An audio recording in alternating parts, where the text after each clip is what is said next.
Welcome to the Alertus webinar series. My name is Jamie Underwood, Director of Marketing Communications at Alertus Technologies. Today's session will cover best practices in reviewing, updating, and testing your emergency preparedness plan. We ask that you please hold all questions to the end of the webinar. However, feel free to type any questions in the chat box during the presentation, and we'll be sure to come back to those during the Q&A at the end of the session. This webinar is being recorded and will be shared with attendees following today's session. I would now like to introduce today's speaker, Ben Brewer, Senior Director of Professional and Client Services and Chief Information Security Officer for Alertus Technologies. Well, good morning or good afternoon, everybody. Jamie, thank you very much for the introduction. I'd like to thank you all for joining us for today's webinar. Talk a little bit about best practices concerning your emergency notification system. I tend to approach these types of webinars from a little bit different perspective. Obviously, I do work for a commercial vendor of a unified facility notification solution, but I also have roughly about 25 years of experience in the field, a large percentage of that owning and operating these various types of systems that we're going to talk about today. So I have the perspective of, what it really takes from an end user perspective to receive that incoming incident information, convert it over to, hey, we need to get this emergency notification out, and then executing that process. I also have the added bonus of, being a little bit more seasoned, if you will. So back in the day, when I first got my start in the operational world, all of our emergency notifications were largely manual, and while we may have had some automated modalities such as outdoor giant voice notification, everything was really a manual process. And when it came to actually notifying individuals and personnel that there was an ongoing incident and the protective actions or responsive actions that they needed to take to deal with that situation, could take anywhere from hours to days. In today's world, with information systems technology advancing at the rate that it has over the last 2.5 decades in particular, by and large, we typically see emergency notification processes for those with a tried and true system in place take anywhere from seconds to minutes versus hours. So it's with that perspective that I'd like to talk about some of the best practices that I've observed, not only in my own professional career, but also in working with various organizations in federal, state, and local governments, healthcare, higher education, K through 12, something that is very challenging within today's environment, but it is so absolutely invaluable. And we're going to spend a little bit of time talking about the importance of testing your system. And then obviously the things that result from all of these processes. How do you evaluate your system? How do you make modification to your system requirements, the way that you operate your system moving forward? And then, assuming that we have enough time at the end of our hour, we'll open it up for a little question and answer session. I'll apologize in advance if there are any pauses in my presentation. I've been traveling quite a bit here as of late, and unfortunately did my best to avoid the cold, but it finally caught up to me this past week, so I'm in the recovery coughing like crazy stage. So I do apologize in advance for any delays in my communication to you all today. What you see represented up on the screen, for those of you that may not be familiar with Alertus Technologies, this is truly representative of a unified facilities notification type system. And it leverages a lot of different Alertus proprietary type equipment, whether it be digital signage override or the cable TV override, to include your desktop notification clients that you see over here in the 9 to say 11 o'clock position, to some of our hardware endpoints such as the alert beacon and its peripherals, whether it be an LED marquee or a graphical display, injecting text-to-speech audible notification into the mix. And ultimately, at the end of the day, what we seek to do is integrate with the various modalities that you may already have in place and those that you envision bringing into your organization, whether that be VoIP telephony, some of the enhanced capabilities that are available today on today's fire alarm control panels, We also have the ability to leverage the cloud and mobile applications on either iOS or Android devices for push notifications, very similar to those that you might receive if you subscribe to, let's say, a magazine, and you receive that monthly or weekly push notification saying, hey, this issue is available. Ours obviously provides a little bit different content, presents perhaps that incoming incident information. They have the ability to evaluate that information either against standing operating procedures or checklists, determine if an emergency notification is warranted, issue that notification, and if you'll pardon the speak, kind of get their head back in the fight. It gives them the ability to trigger that notification and remain relevant to that incoming information so that they can either guide first responders, channel that data over to the Emergency Operations Center or the incident management teams, and hopefully help facilitate a more meaningful, more on-target response to that incident. So with that being said about the Alertus system, let's talk about the very first best practice. And this one's very near and dear to my heart, having owned a mass notification requirement for a very large global entity. I was charged with providing emergency notification to more than 247 locations around the globe, supporting timely notification. My time limit was within 10 minutes to roughly 880,000 personnel.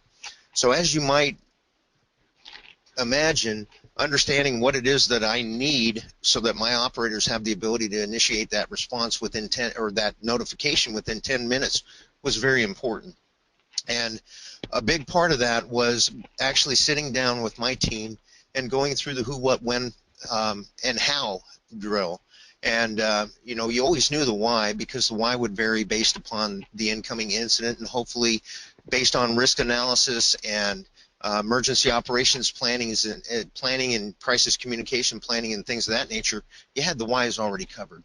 So sitting down and evaluating in that context based on the various types of threat incidents that you might be called upon to initiate an emergency notification, we had to sit down and determine, okay, in this case, who is it that we need to notify? What type of information do we need to provide them?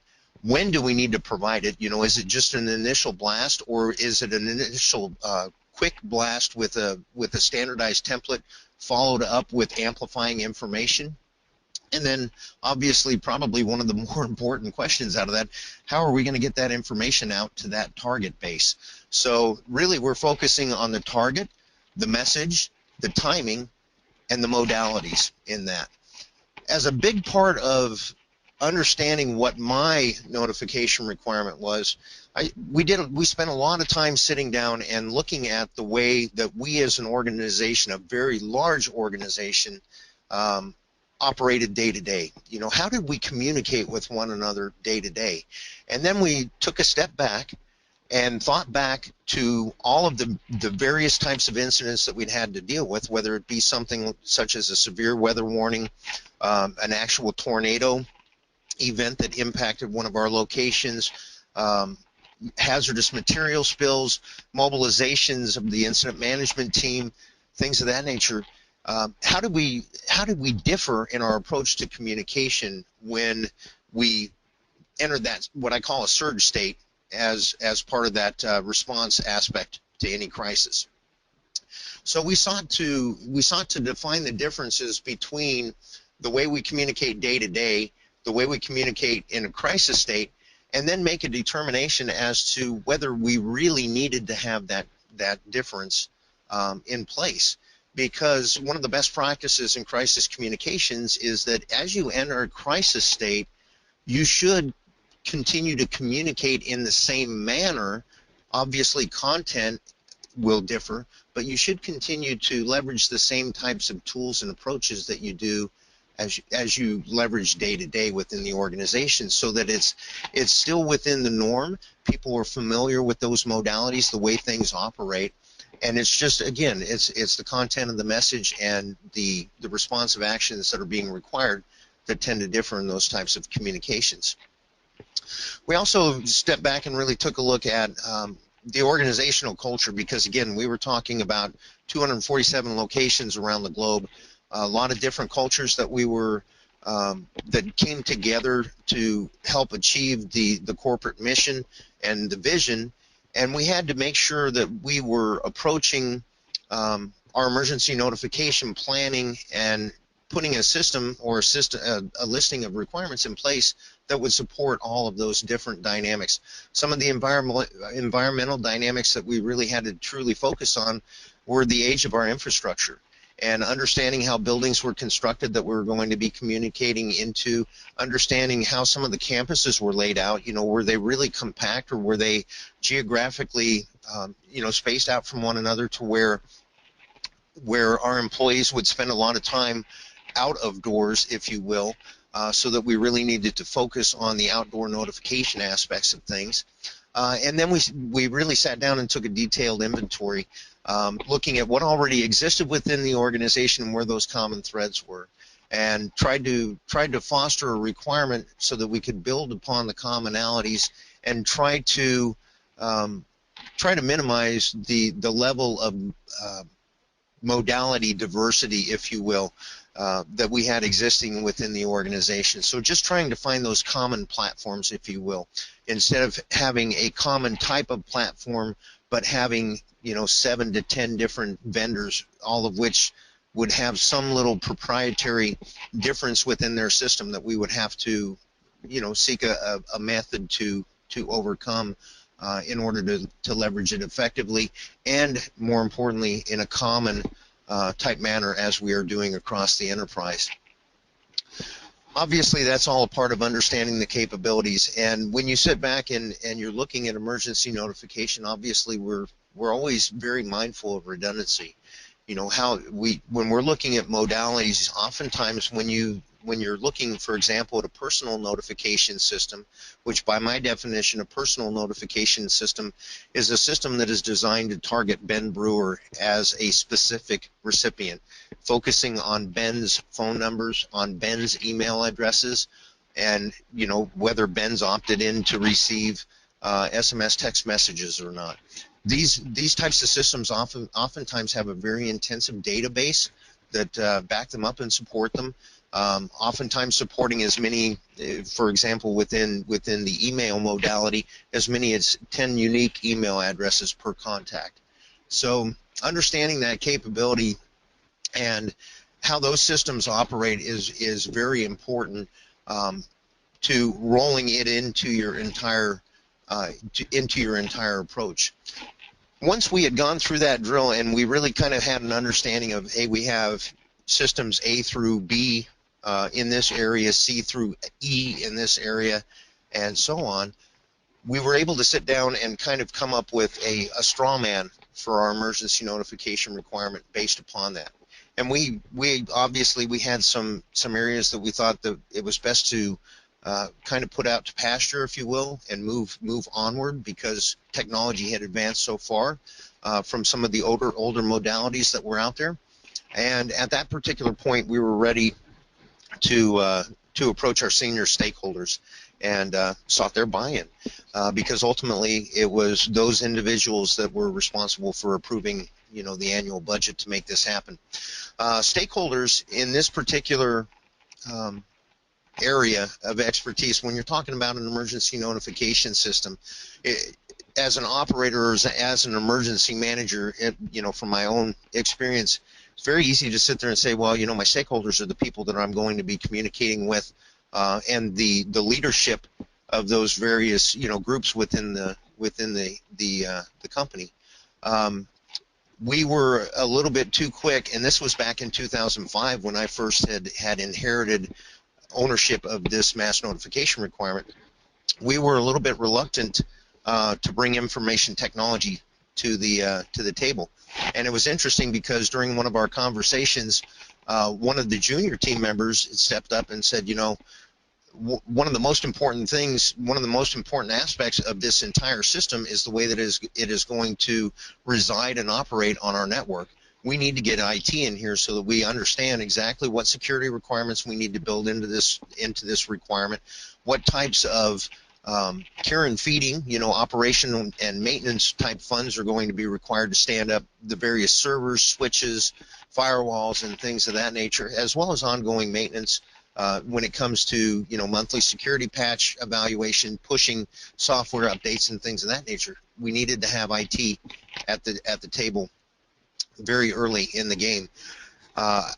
Quite frankly, when we sat down and really had that light going on moment, if you will,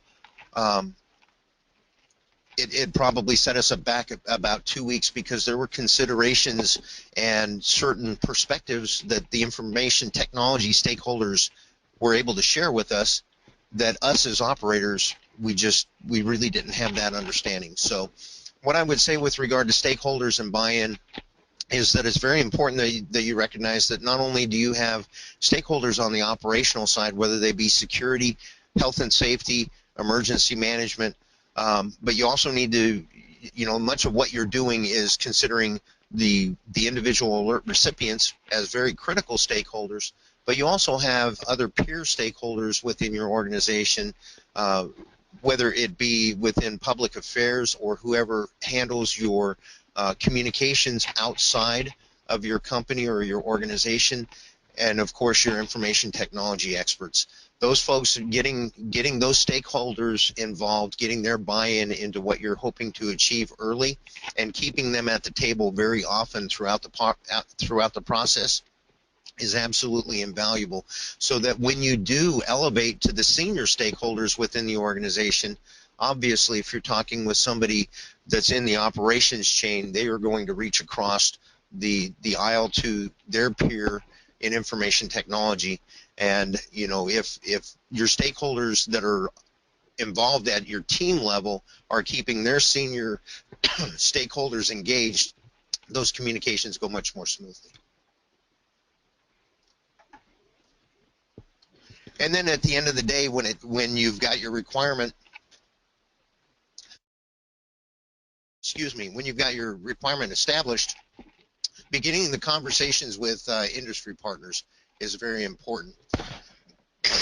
What I would share with you there is, again, just based on my own personal experience, when we had our fleshed out operational requirement and we started shopping it around, if you will, to various vendors that were in the market, which at the time there were about 25 industry experts out there that were seeking to partner with our organization. I was amazed by the number of them that sought to come in and massage our requirement to meet the capabilities of their system. What I would recommend to you as a best practice is that when you are working with your industry partners, be sensitive, of course, to the fact that they have a system that's been built up, established, it's been fielded, and it has very well defined capabilities. And many of the systems that you will observe and see demonstrated over your time in this area are very well put together and have some very robust capabilities. Obviously, the individuals that you'll be speaking with on the industry side, they know what their capabilities are, and they always seek to position those strengths. I would just recommend that in regard to your requirement, protect it. Make sure that if you do make a modification to your requirement, you're making the modification for the right reasons. Don't be too quick to modify your requirement to meet a specification within a given system. Always seek, that opportunity to really find the industry partner that has the ability or the flexibility within their system to shape their system more than likely in an integrated type manner in today's environment to meet your requirement. It shouldn't be the other way around. It should always be the technology that you're bringing in shaping itself to your requirement, and not you changing up what it is that you feel you need to do and how you need to do it. So with that being said, I touched a little bit on integration. Integration to me is one of the foremost keys in emergency notification technologies today, because there are so many different modalities, and there are in today's marketplace at least 50 vendors in some way, shape, or form that are offering some sort of emergency notification solution. Many of those solutions have little niches that they excel in, and many of them have integration capability. So with regard to integration, my recommendation is, as a best practice, you don't necessarily seek to remove certain types of systems that you may have in your capability. Let's say, for example, you've got a building management system that is leveraged to monitor different things such as cool or chilled water, your HVAC systems, diesel, things of that nature.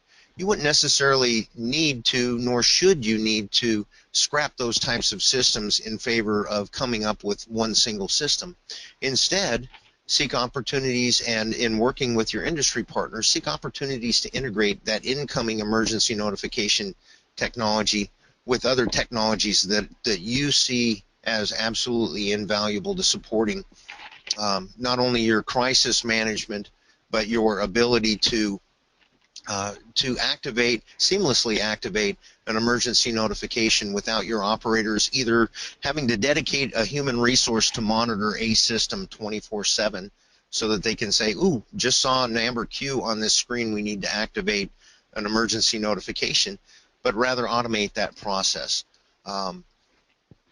Another big part of that with regard to the integration is standardizing the way that you operate within your system. For many of us, we're very good at sitting down and doing the risk analysis, the step one, sitting down and highlighting the threats and seeing what the residual risk is regarding those threats, understanding what our appetite for that level of residual risk is within the organization, bringing technologies on board to help you address those types of things.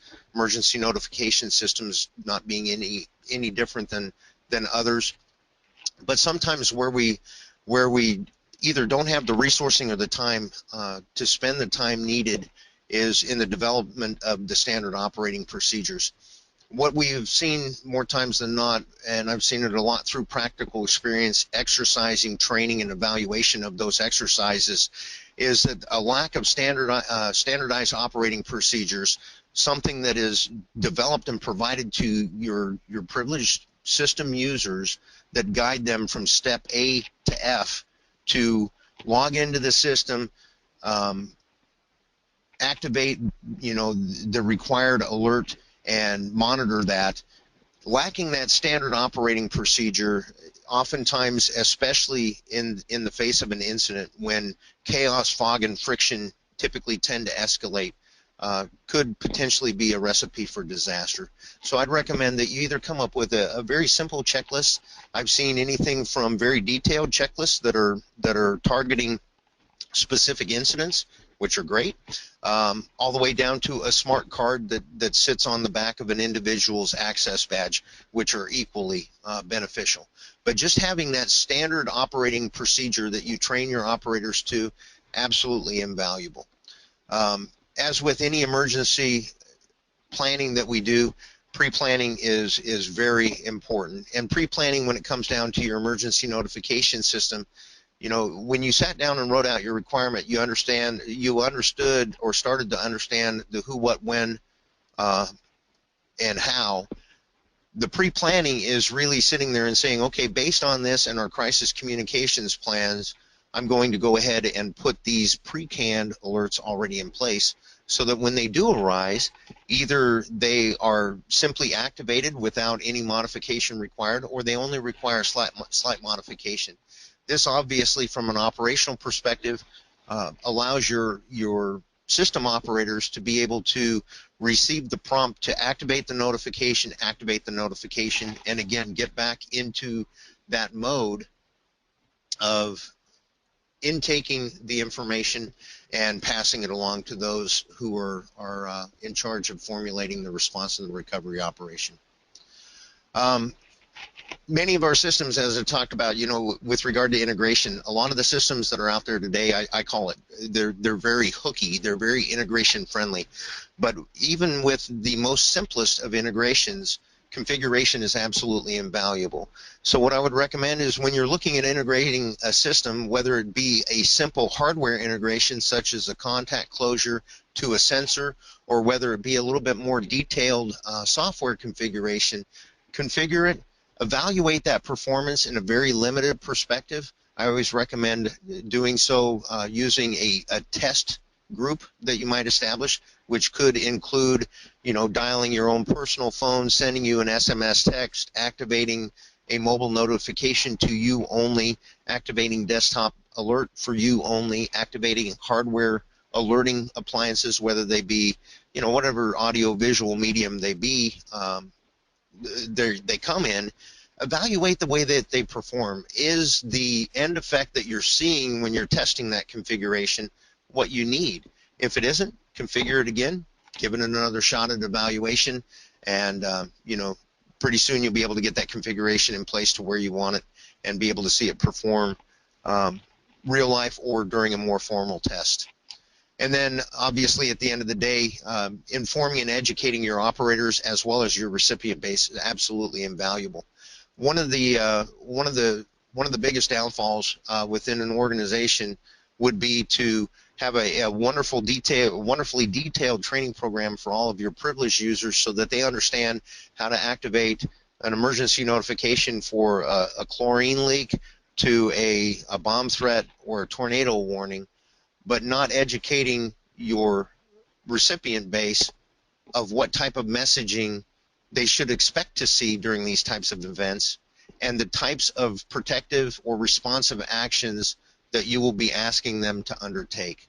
So as a part of integrating the solution into your organization, that very end step, once you pre-plan and you've got the system configured and you believe that it's operating the way you feel it needs to operate, take it on the road. Demonstrate it to everybody within your organization, not just the operators, not just the senior stakeholders, but also the stakeholders within your organization, which are those whose lives you're trying to help protect. And we talked a little bit there about training.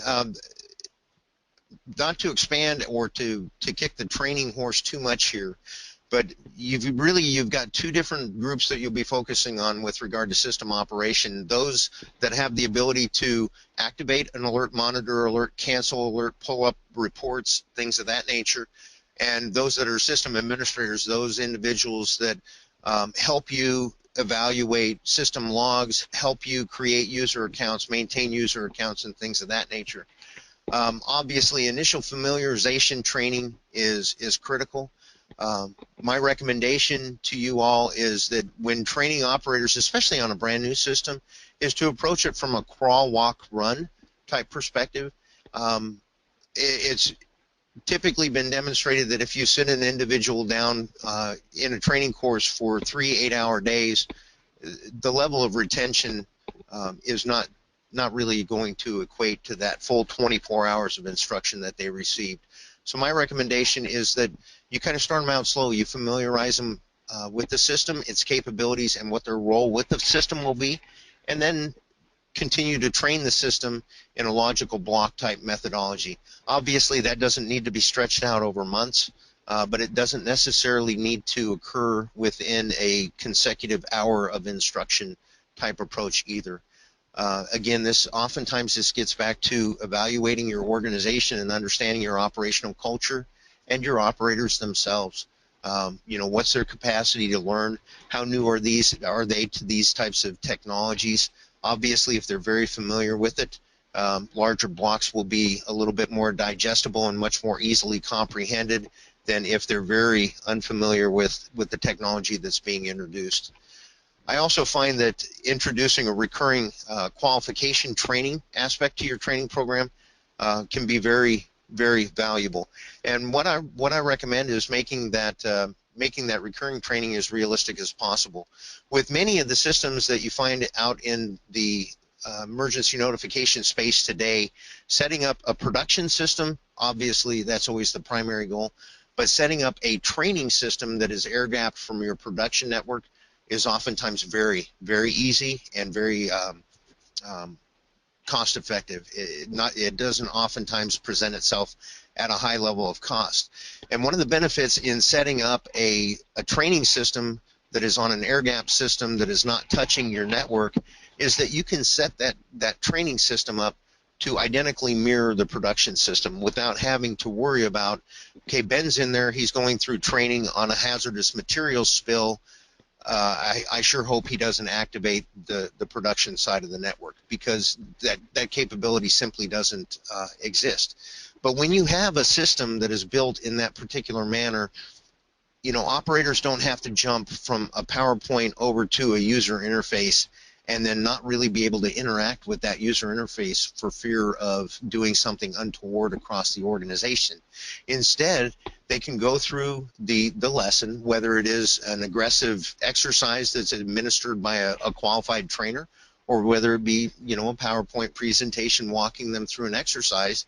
They can actually do the steps, feel the end result, as desktop notifications populate, or what have you in that limited capacity, without having to sit there and say, okay, yeah, I'm going to have to simulate this aspect of it. What that does is that introduces the realism into the training. It keeps it very fresh and relevant to what they'd be dealing with in a crisis event that would occur on a typical day.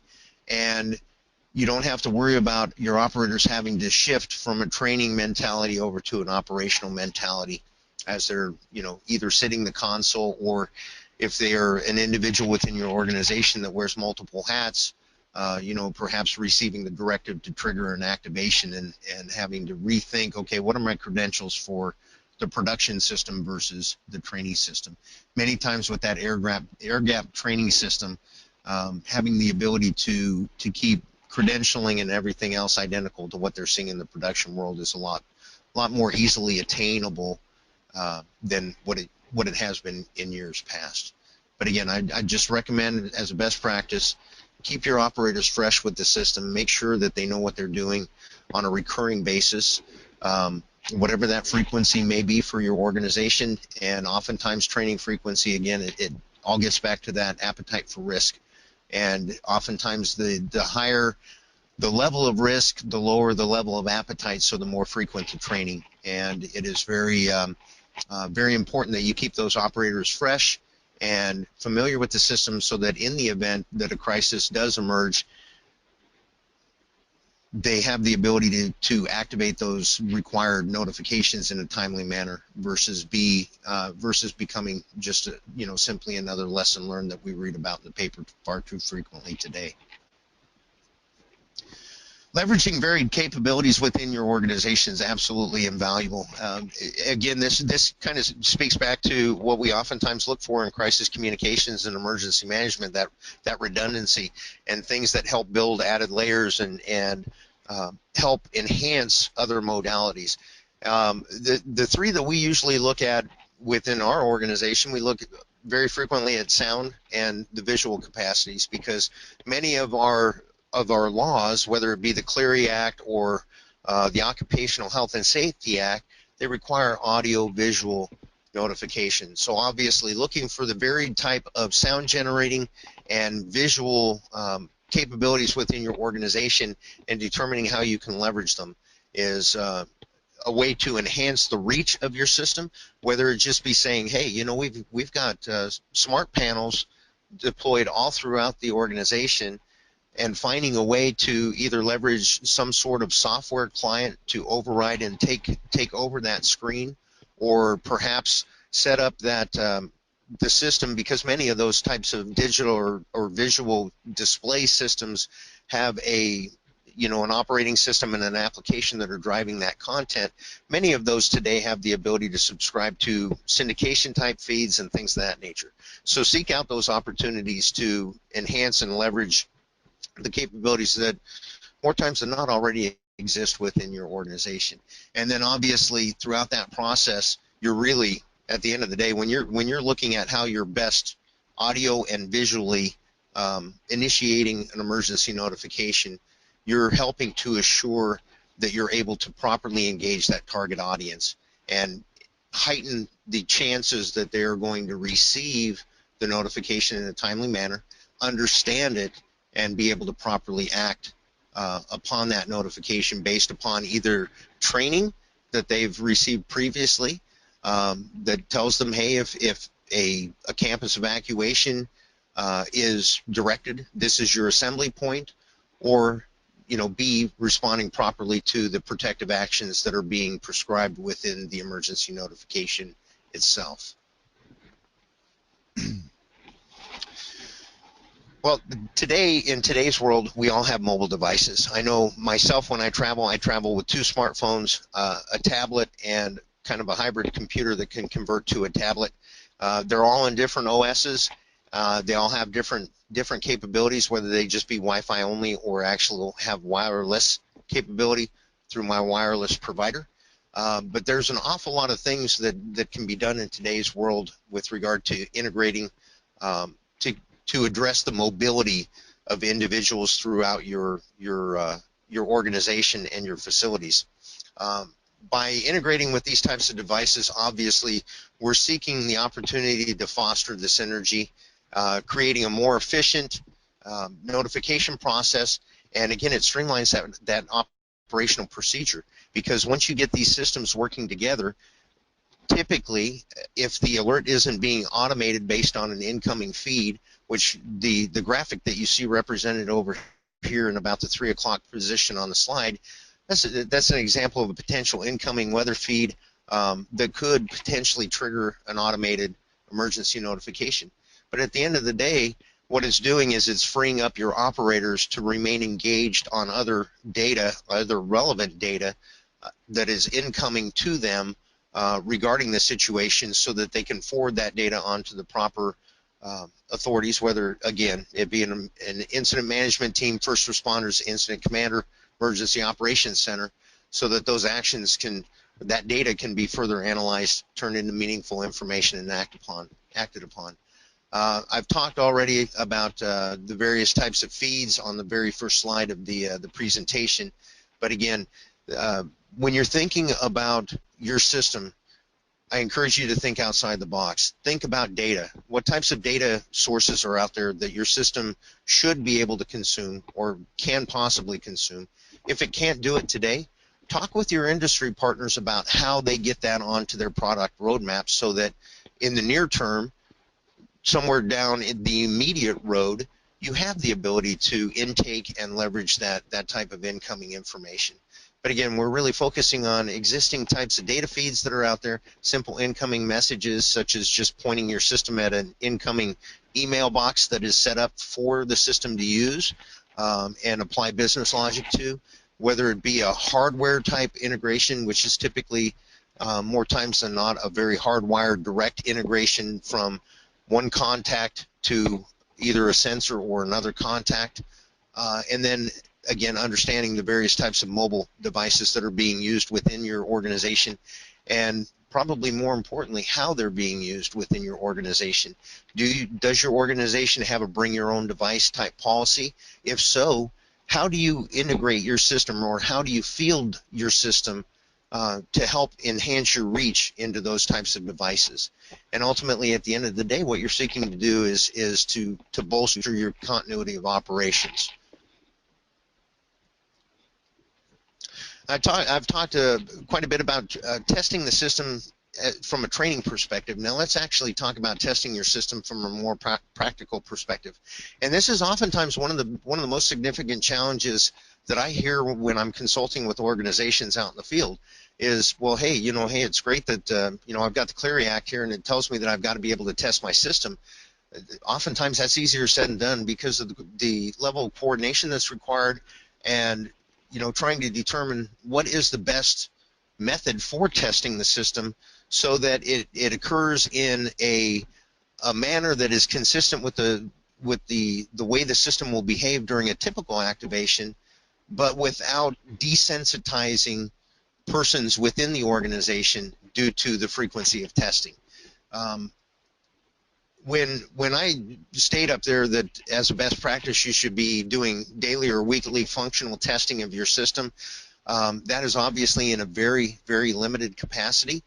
In my past lives, one of the things that our operators had to do, and I had to do this myself when I was working the console, and we retained that moving forward, was that as a part of my assumption of duty checklist each and every day, I had to go through and make sure that I assessed various critical communications systems that I had to be able to operate on a moment's notice to ensure that they were working. It can be as simple as logging into, in this case, the Alertus activation console, and just triggering a very simple test scenario that just, first and foremost, it shows the operator that their user credentials are still valid. Secondly, it demonstrates that they have the ability to navigate the user interface and activate the correct preset alert in this particular case. And then thirdly, and probably equally as important, it shows them that the system is performing. We also recommend, and depending upon which organization you're looking at, whether you're navigating FEMA's site and taking a look at their best practices for training and exercising of emergency incidents, or just some of the other best practice organizations that are out there on the web, everybody recommends that you execute some sort of periodic scenario-based system test. And what these typically do is they're very scripted, first and foremost, where a group of exercise evaluators sit down, put together the framework of the exercise. What is the scenario? How is the scenario going to evolve? What are the informational inputs, and to whom are they going to go to? From where are they going to come from? All in an effort to introduce realism in a controlled type scenario, so that operators have the ability to receive that incoming information, execute their standard operating procedures, which hopefully are in place, and test out the system. Some of our clients, some of Alertus's clients, when they are performing their periodic scenario-based tests, their best practice is that they deploy observers around their campus so that they can see not only the way that the Alertus endpoints, such as the alert beacon, which you see depicted here on the screen, performs, and is it doing what they expect it to do, but more importantly, what are the people that are in the immediate area of that alert modality? How are they responding to that incoming alert? Are they paying attention to it, or are they just walking by? If it's an alert beacon, and if you just so happen to be on a college campus, and many of the persons traversing the corridor may have earbuds in or some sort of Bluetooth device in their ears, are they able to see, touch, or feel some type of modality to get their attention? And again, in that particular instance, it could be as simple as integrating a mobile alert strategy as a part of that periodic scenario-based testing system. And obviously, when it comes to exercising your system, it's not as easy as just logging in and activating alert, and then just taking a look at the metrics up here, like what you see, that could be frequent or commonly depicted in an activation report.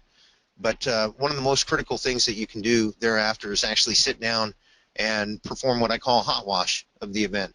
Sit down with the stakeholders, the exercise evaluation team, talk about the way it unfolded. Sit down with the participants, those individuals that were actually in charge of activating the system, and look for strengths and look for vulnerabilities. Obviously, strengths, you want to be able to reinforce those, and any vulnerabilities that you see in the existing process, and it could be a vulnerability that you see in your exercise script, that should be addressed as an after action from that. So the evaluation of each test is very important to your future success in a real world event where lives are really hanging in the balance.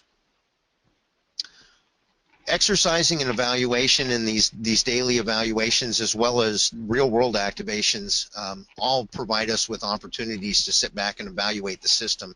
And it shouldn't necessarily, the evaluation of the system shouldn't necessarily be based upon test events or real world events, but it also gets back to keeping your initial emergency notification requirement in mind. That requirement that you grew, that you nourished, that you protect. Bring that back to the forefront and analyze your system and say, hey, when I balance my emergency notification system against what the team laid out as the emergency notification system requirement, are we meeting the goal? Do we have any gaps? Now's the time to address them. it's always, you know, before the crisis erupts is always the best time to address a limitation in one of our critical communication system. So again, you know, there are daily evaluations that you do of the system. What you see depicted up on the screen is just a representation of the Alertus system health. So it has the ability to show you how the Alertus endpoints are living and breathing in a given snapshot in time. Are they online? When was the last time that they pulled the server? If they're connected to peripheral devices, you know, are those peripheral devices operating okay? If you have backup power connected to these devices, many of the systems that you see in the market today, and the Alertus system is no different, has the ability to tell you and alert you, you know, when those power modalities, whether it be line power or backup power, are, you know, somewhat questionable or outside of tolerance. So a lot of things that you can do day to day, and a lot of things that you should be doing recurring. Obviously, to sit down with our emergency notification system requirement every day and, you know, evaluate the system, that's probably taking it just a little bit above and beyond. But making sure that you do that on a periodic basis, especially as you start to evaluate, you know, upcoming budgets and upcoming planning cycles, very important to understand any gaps in technology that may have emerged from the year prior, and address those gaps as you move forward. The final best practice that I'd share with you is to view your program as a cycle. Those of us that came up in emergency management circles know that the emergency management process, it's a cycle. You know, you do your planning, your preparation, your response, your recovery, your mitigation, but it doesn't stop there. It's always cyclical, and any number of activities in a variety of different stages could be ongoing simultaneously throughout the course of a day, week, month, or a year. Within emergency notification, I like to capture it the way I've got it depicted up on the screen. Know and own your emergency notification system requirement. Plan how to use it. Train not only your operators and your administrators, but train those individuals that are going to be receiving the emergency notifications, so that it doesn't catch them off guard, so that they know what to expect, and more importantly, so that they know what to do when that system is triggered. Test your system. Find a way to test it. One of the things that we see most consistently in the media, in today's world in particular, with regard to active shooter incidents, far too frequently we see organizations that have established emergency notification systems that are fully operational, but unfortunately the operators in some instances are unfamiliar with system use, and in other instances are familiar with system use, but due to the chaos, the fog, friction of the event, are for whatever reason unable to log in to and execute an emergency notification system. So I can't stress testing your emergency notification system frequently anymore. You know, I cannot stress the importance of testing it. It is just absolutely critical to your success moving forward. Making tweaks to the system is very, very important, which again is all part of evaluating and modifying, which leads back to hopefully a maturation, a logical maturation of your emergency notification system requirement within your organization, so that you can not only serve your senior stakeholders within the organization and the organization as a whole, but you can serve the critical people that we are seeking to notify, so that we can help save their lives, we can reduce that impact to organizational and personal property, and you know, hopefully, depending upon the scope of the disaster, mitigate the impact to the environment as well. The slide that we've got here up on the screen, which we'll just go ahead and keep this up here while we work through the Q&A, just depicts some of the upcoming Alertus webinars that are available to you. There's a handy link down there on the bottom left-hand side of your screen with a URL where you can go to see the upcoming webinars and register for that series. And obviously, if you have any questions that we can't address in the upcoming Q&A period, please reach out to us at info@alertus.com with those questions. We'd be more than happy to address those for you. Thanks so much, Ben. And as Ben alluded to, we'd like to open the floor for Q&A. Please feel free to submit any questions you may have in the chat box, and we will get to as many of those as we have time for. I see that we've had a couple of questions come in already. So Ben, to kind of jump into some of those, one of our first questions really gets into kind of identifying and establishing an emergency notification system. So this particular question asks, what tips or processes would you recommend we go through to determine what emergency notification system is right for our organization? That's a very good question, and I find that the answer is oftentimes very unique to the organization that I'm visiting. Many times, the way that I tend to approach an engagement when I'm out on a consultation, especially with an organization that either has very limited emergency notification capability or is just getting into it for the first time. The first thing that I like to do is I like to sit down with all the stakeholders, and I typically provide them with a listing of who I feel common stakeholders, within their organization could be. Obviously, that brings in operations, security, occupational health, safety, human resources, security, if I haven't mentioned them, emergency management, and others. And I like to get them at a table and sit down and actually talk with them, to ask them questions about, okay, this scenario occurs today. Let's say, for example, there's a convenience center that is adjacent to your property, and there's a holdup over there. So you've got police activity at this location. How would you go about communicating?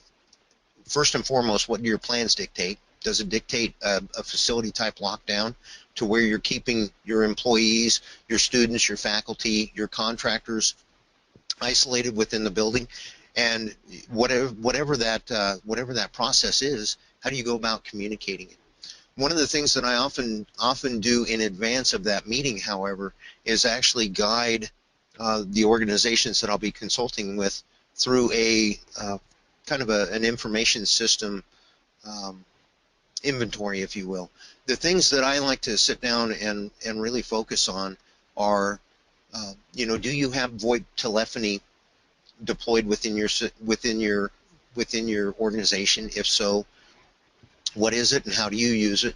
I like to have that detailed understanding of whether they use it as an all or nothing type approach, or whether they have the ability to generate page groups within the system. I like to understand, when I'm working with healthcare and higher education organizations in particular, oftentimes there are a lot of televisions deployed throughout their facilities. So if that's the case, what type of cable television provider is in place? How is that signal distributed? What types of fire panels do you have in place? Do you envision using them for instances beyond fire? In today's world, the fire alarm control panels and the endpoints that can get deployed throughout our facilities today, leaps and bounds ahead of what they were when I grew up as a kid. It was just a simple alarm bell. Today, you can actually have fire alarm endpoints that are dual purpose, that support warning as well as fire notifications. And most oftentimes you can readily identify those types of devices because they'll have an amber lens and a clear lens. So you get that clear strobe and an amber strobe. Some of those appliances also have an embedded speaker, to deploy voice. So if you have that capability, and if an incident emerges, is somebody responsible for going over to the fire alarm control panel, picking up the microphone and making that live voice, or playing a pre-recorded voice notification? I could go all the way through the list, but really what we try to do before we sit down with the initial stakeholders is do an inventory of the various types of communications modalities that are used frequently throughout the organization. And then once we have that, we sit down and we kind of walk through just some very generic type scenarios. If this happened, what would you guys do? How would you communicate it? And then once you get that understanding of how it would be communicated, you can really start to explore how would you like to communicate it. So you understand what the verbiage is that is going to be communicated, that alert message content, but understanding how you want to communicate it is very critical, especially when you're working with industry partners, because you most likely will work with industry partners versus a single solution type provider, because again, integration is so vital in today's emergency notification world. But understanding how you want your operators to be able to operate that system is very important. I would say probably 8 out of 10 organizations that I consult with are really looking for that single point of activation. They want to be able to go to one user interface and activate the alert and have it activate anywhere from 2 to perhaps, I've seen as many as 9 different systems through the single push of a button. And I've also worked with other organizations that say, okay, I want this system to be able to address these modalities, but I want to be able to have my operator step away from this system and leverage system B for these modalities. I do not want them integrated in any way, shape, or form. So sitting down with somebody to help facilitate, and it can be somebody internal to your organization, or it can be somebody that you bring in as an SME, but having somebody sit down and facilitate that discussion and kind of walk through the, what do you have, what types of incidents would you use it in, what would you communicate, how would you like it communicated, is very vital to actually sitting down and really, no kidding, coming up with a requirement that fits your organization versus fitting, an off-the-shelf type system. Hope that answered the question. Great answer. Thank you, Ben. It looks like we have time for one more question. The next question actually pertains, Ben, to the last slide that you had in your deck, the one covering the view your program as a cycle slide. Really kind of touching on the timeline, the process, what that looks like. The question here is, what is the timeline or time frame look like as you go through those different steps to implement any particular aspect of the project? That is a very good question, and a very difficult question to answer. And the reason why it's difficult, again, it gets back to organizational culture, and it gets back to where your organization or the organization that you're working with is in their journey with an emergency notification. A lot of it comes down to the requirement and the scope of the system that is going to be rolled out. You know, if you look back to this very first slide here, with what is a representation of what a comprehensive system could look like.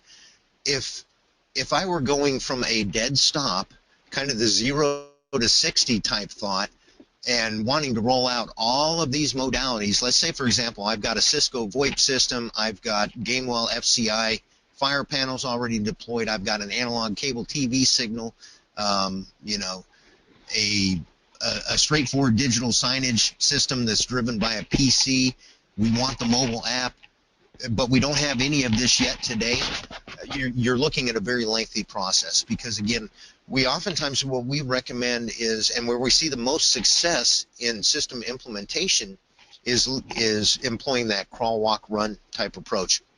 And I don't mean crawl, by moving at a snail's pace, but really taking, it's kind of like the old question, how would you eat an elephant? Bite by bite, right? So it's all about defining which modality, and if you're working with an industry partner or a project manager within your own organization that is looking at this, holistically, but how do we get to that end state? More times than not, what they'll do is they'll break it down into tasks, and they'll ask you to help prioritize. Okay, so out of these modalities, let's say, for example, I was working with a client and they've got fire panels, and they want to be able to integrate an Alertus system with them, and they want to roll out the Alertus desktop notification client and alert beacons with panic buttons. And that's really about it. Relatively simple, straightforward type approach, but the thing that we would ask them when working with them on their implementation plan is between these two modalities here, this being a hardware endpoint that obviously a little bit more challenging to install in some instances if you have to pull data. But if you're going Wi-Fi, hey, it's all about just finding a plug and turning it on and you're ready to go.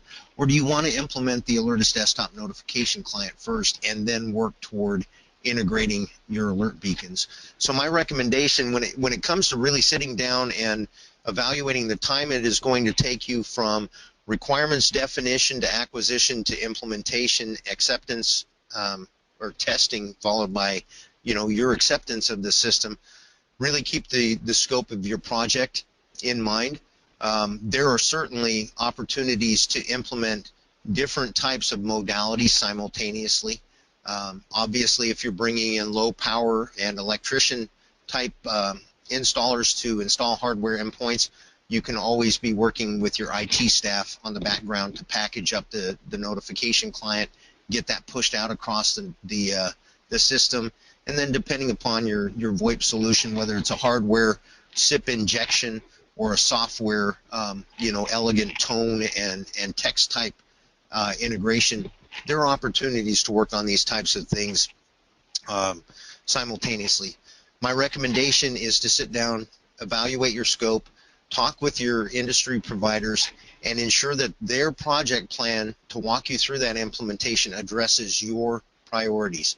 Not necessarily theirs. Oftentimes, the first priority, which is really, I hate to say non-negotiable, but it's critical to the system, is standing up that server. So, more times than not, you're going to have to work with IT to have a physical or virtual server install, provision, get that server stood up, operating, and then you can really, start walking through your configuration based upon your priorities and your needs. Jamie? Thanks, Ben. Well, it looks like we've wrapped up our time here today. Wanted to thank everyone for joining us.